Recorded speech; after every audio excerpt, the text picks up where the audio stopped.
Hi friends, I had several requests for an impact edition of this item that I made, so that's what this is.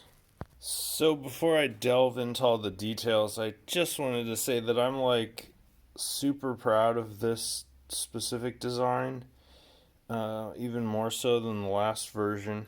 This one, of course, had its own technical challenges, but the one for the impact driver turned out to be quite a bit more complicated, and so it took a little more development time, but I'm way more pleased with the results.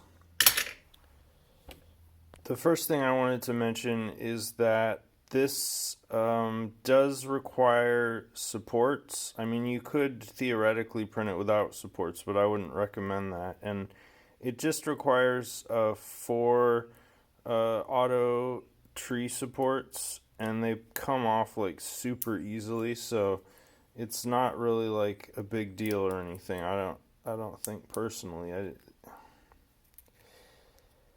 But there's just these little overhangs.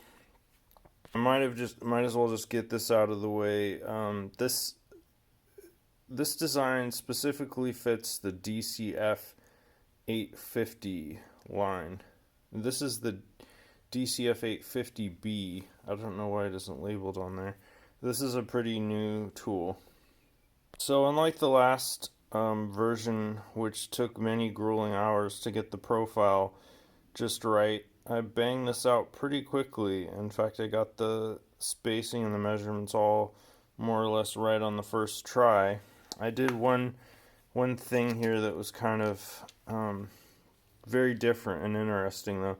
So there's a little air, I believe these are vents for blowing air out. Like the intake I think is on the back with the fan, which you can actually see through here. And then it's got these little side vents for blowing out air, I think, unless those are additional intakes. I'm not entirely sure. But I thought right away, I was like, okay, that's the perfect mounting point for this.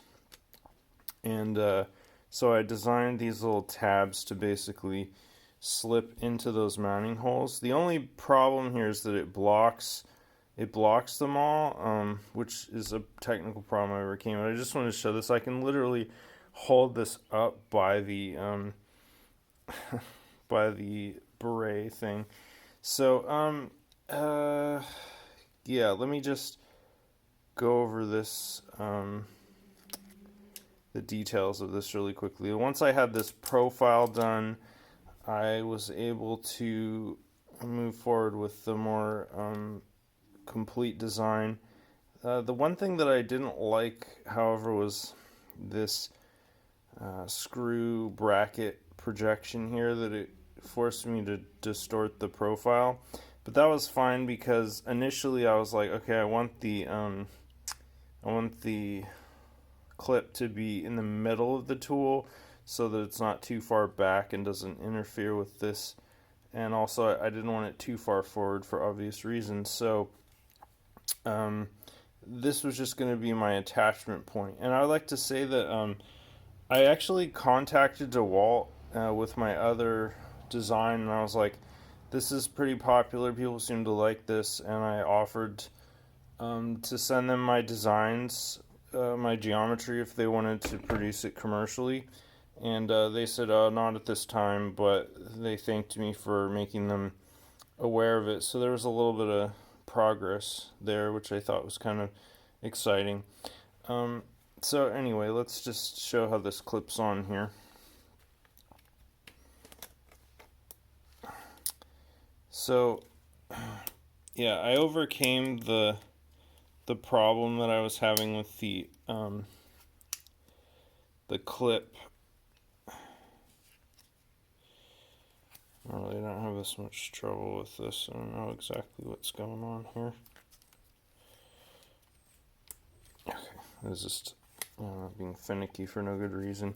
So anyway, I overcame the problem of blocking those vents with this curved cutout, which is both strong and allows for adequate airflow, I believe, while only taking advantage of two of those little ports. And this is even sturdier than the this version, for obvious reasons, because of the more surface areas, more widely distributed. In fact, I can't really even rip it off of here or even get it to budge, which is kind of crazy. But that's good, because the one thing I was worried about was creating this for an impact driver. Is that with impact drivers, obviously there's a lot of vibrations and impacts, and I was worried that it would either come loose or that the bits themselves would fall out of the bracket, which is why I beefed these up just a tiny bit, just to, you can't really even see it, it's a very small amount, like 0.6 millimeters, I believe, on the side of each, just to make them a little bit stronger. And then of course they're thicker. This is a 10 millimeter instead of a 5 millimeter bracket, so that actually helps the bits stand quite a bit better. I was actually really pleased with the staying power of this. I started to use the other one in the field pretty extensively, and I didn't run into any problems. I didn't lose a single bit over the course of a couple weeks of using it. So overall, I'd say it's quite successful in terms of the bracket design. So anyway, and another cool thing about this, and one of the reasons I'm really proud of it, it's freestanding in two directions actually. So it freestands vertically, kind of like this, so that you can create a stack of these if you want and have them ready for different jobs. This is my Torx setup, basically, where I've got the T10 to T25 and both short and long on here, which is kind of useful. What else? Oh yeah, and it freestands vertically too, so that you can stack them in multiple different ways. Anyway, I'm just really proud about the way this came together in terms of how superior it is to the first version. Still fairly easy to take off, which is a must for obvious reasons. So I'm just going to clip this one onto here. So hopefully it won't be as difficult. So yeah, anyway, this is how it fits, and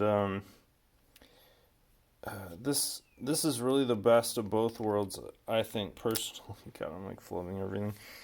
Because realistically, a smaller impact driver tool is more versatile, and for having multiple bits like this as opposed to a drill, and I'm still going to use the drill for other applications that require multiple rapid switching heads. Anyway, there's a lot of stuff that I could go over in addition to what I've already covered, but I did want to keep this, make it a slightly shorter video. So anyway, this is available for the DCF850 now.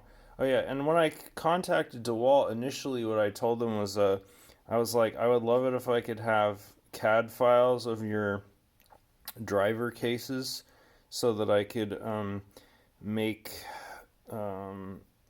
these clips for all the different models, which would be ideal. However, they didn't even respond to that part of my email, so I don't know what to say. I don't want to keep like bothering them, and until recently I didn't have an impact driver, so I couldn't make a clip for the impact driver. But ideally, DeWalt, if anybody from DeWalt who is responsible for product engineering, seriously, it's 1 o'clock.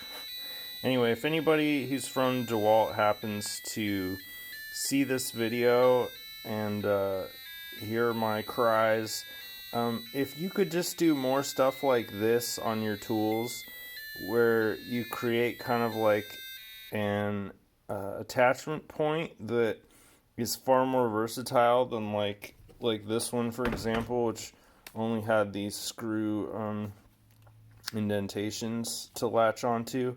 Like, I could have put it back here, but that wasn't a good attachment point. And obviously this is the main intake for the motor cooling. I didn't want to use that. So anyway, it would be really cool if manufacturers could take into account that people want to potentially add accessories and attachments directly to the tool, and if there was some kind of a specification for universal attachment points with CAD data, or at least specs, at least a diagram outlining the exact dimensions of the case and the access point for attachments, that would be ideal. I hope that one day tool companies reach that level of full sophistication and communication with their customers. That would be awesome. So that's the future that I'm dreaming of. And for now, we just have to take all the measurements ourselves. But yeah, a fun project, and I'm pleased to release this into the public domain, and I hope people get a lot of use out of it. Thanks for watching.